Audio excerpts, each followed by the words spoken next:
As-tu déjà imaginé apprendre une langue comme un agent du FBI, la maîtriser en un temps record comme si ta vie en dépendait? On dirait un film, mais ce n'est pas de la fiction. En fait, les agents du FBI doivent réellement faire ça.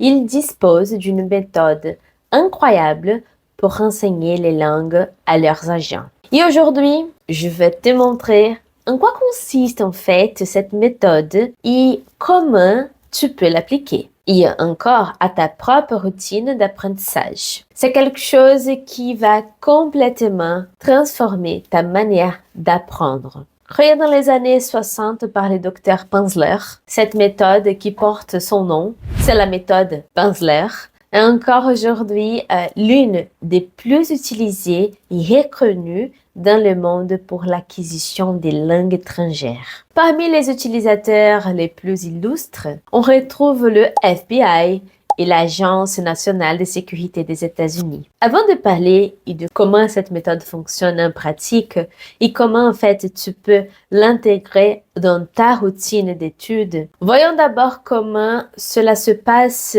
concrètement avec les agents du FBI. Le FBI ne peut pas se permettre d'attendre 4 ans pour qu'un agent apprenne une langue. Non, ils ont un temps limité, une mission à accomplir. Ils doivent donc apprendre rapidement. Ils n'ont pas de luxe de commencer par l'alphabet. Quand ils envoient quelqu'un en mission, cette personne, elle doit être capable de communiquer naturellement avec un excellent accent et de façon fluide. C'est pourquoi ils commencent par une immersion intensive. Ils font passer l'agent beaucoup de temps en contact avec la langue. C'est ce que je veux dire toujours. Vous devez passer du temps en contact direct avec la langue pour vraiment l'apprendre. Chez eux, cela commence généralement dans une salle de classe. Mais ce ne sont pas des cours classiques comme ceux que l'on suit à l'école du coin. Non,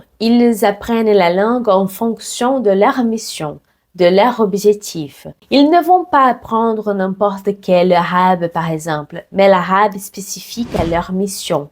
Il ne servirait à rien d'apprendre le vocabulaire du sport s'ils ne vont pas jouer au foot là-bas. Il ne faut pas perdre de temps à apprendre des choses qui n'ont rien à voir avec leur mission. Ensuite, ils peuvent suivre des cours particuliers avec des tuteurs pour apprendre les subtiltés de la langue, les expressions locales, l'accent du pays où ils vont. Par exemple, imagine le cas de l'espagnol. Il varie énormément d'un pays à l'autre. Si un agent a une mission en Argentine, il ne peut pas apprendre l'espagnol de Colombie. Puis, il passe un test du FBI, composé de 3 parties. D'abord, un test d'écoute, listening, puis un test de lecture, reading, et enfin, un test d'expression orale, speaking. Pour ce dernier, ils sont mis en situation. Ils doivent parler au téléphone avec un natif, dans un contexte réel, sous pression, comme si c'était une mission. À mon avis, ils simulent même une mission pour voir si l'agent saurait se débrouiller dans ce genre de moments. Et bien sûr, il y a aussi une phase de vie en immersion totale dans la langue. Ce n'est pas nécessaire pour tout le monde, mais dans leur cas, ils veulent apprendre vite et de manière immersive. Ils envoient donc l'agent dans les pays concernés pour qu'il respire, mange, vive dans cette langue en immersion totale. Et toi, comment peux-tu appliquer ces principes à ta propre routine? Voyons maintenant les 4 piliers de la méthode Pimsleur et comment tu peux les utiliser. Mais avant de continuer, j'ai mis dans la description de cette vidéo un lien où tu peux acheter la méthode Pimsleur pour apprendre l'anglais. Profitez-en. Et maintenant, on voit les piliers. Le premier pilier, c'est la répétition espacée. C'est un élément très utilisé dans ce système et dans d'autres méthodes modernes, y compris dans de nombreuses applications. Pimsleur a découvert que pour mémoriser des mots et des phrases, il fallait les revoir à des intervalles stratégiques.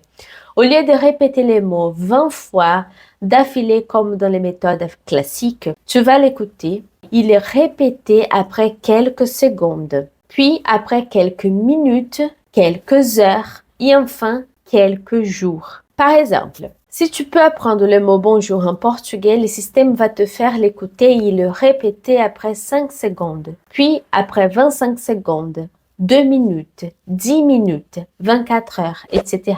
Cela renforce ta mémoire à long terme et évite d'oublier rapidement. Le deuxième pilier, c'est l'apprentissage auditif et contextualisé. Le contexte est essentiel.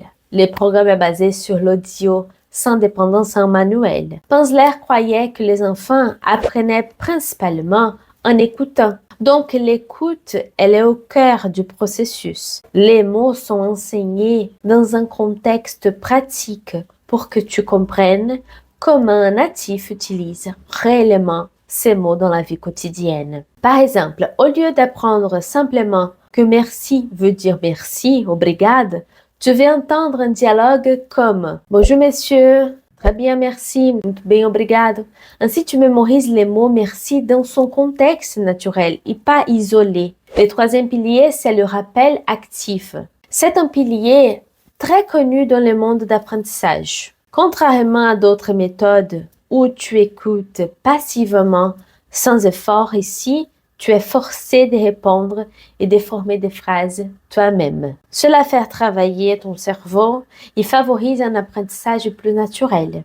Par exemple, dans l'audio, le narrateur va poser une question du genre « Comment dit-on « je voudrais un café » en portugais ?» Tu dois faire une pause, réfléchir, essayer de te souvenir, puis tu entends la réponse. « Je voudrais un café. Eu gostaria de café, por favor. » Le quatrième pilier, ce sont les mots-clés et la construction progressive. Penzler, il n'enseigne pas des longues listes de vocabulaire, mais des mots et des phrases essentielles que tu pourras ensuite combiner. Tu commences par apprendre des mots simples, comme « eu gostaria », puis tu ajoutes « un café » et ensuite tu apprends des variantes, « un café quente ».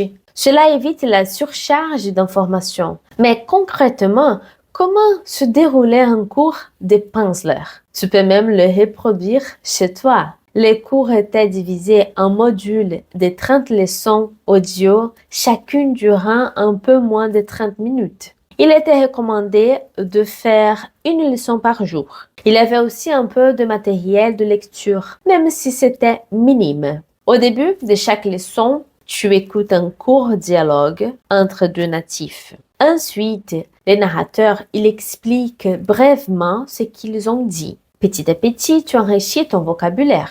À la fin de la leçon, un exercice t'est proposé. Former des phrases tout seul avec les mots déjà appris. Toujours dans un contexte de conversation quotidienne. Le but ici n'est pas de mémoriser du vocabulaire par cœur, car tout est revu dans des leçons suivantes. L'idée, c'est de revoir chaque mot juste avant de l'oublier, selon un calcul précis, un peu comme ce que fait l'application Anki avec des flashcards. Cette application utilise aussi la répétition espacée. Et maintenant, dis-moi dans les commentaires. As-tu déjà essayé d'apprendre une langue tout seul? Quelle a été la plus grande difficulté? Racontez-moi, je veux savoir. Si tu as aimé la vidéo, n'oublie pas de liker et de t'abonner à ma chaîne et d'activer les notifications pour ne rien manquer. Encore une fois, si tu veux acheter la méthode Penzler, le lien est dans la description de cette vidéo. On se retrouve dans la prochaine vidéo. Bye bye, bisous, muito obrigado.